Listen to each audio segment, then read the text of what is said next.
Bonjour à tous, c'est Tersclay. Aujourd'hui on se retrouve sur Black Ops 1 Zombie pour parler des cartes dynamiques de Call of Duty Ghost. Alors la carte dynamique, il y a peu, Fabien a sorti une vidéo d'un glitch permettant de sortir de la carte Strike Zone qui une fois une KEM lancée rendait la carte absolument détruite au bout d'un flash. Mais en fait on était tout simplement téléporté sur une carte en hauteur et non pas sur la même carte.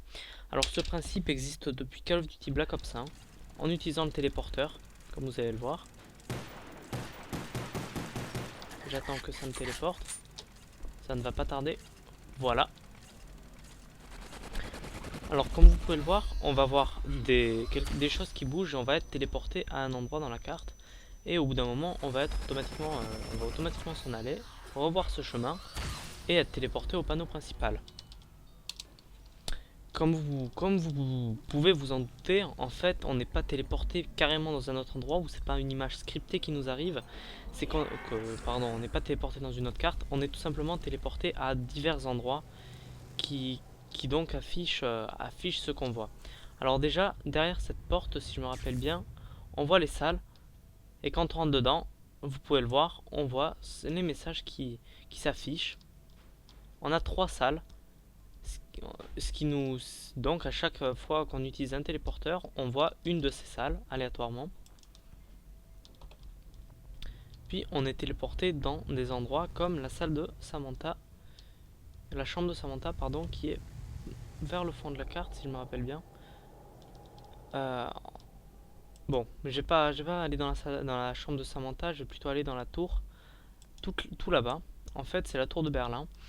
Et donc le jeu nous téléporte à l'intérieur de cette tour et de la chambre de Samantha, tout simplement en nous faisant croire qu'on est dans un endroit absolument inédit.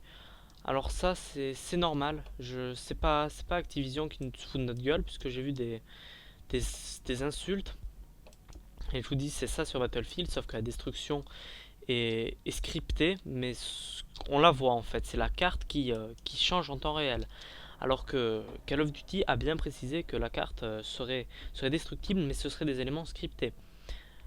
Deuxième chose à vous dire, c'est pas la carte en elle-même, la destruction en temps réel n'existe pas sur les jeux.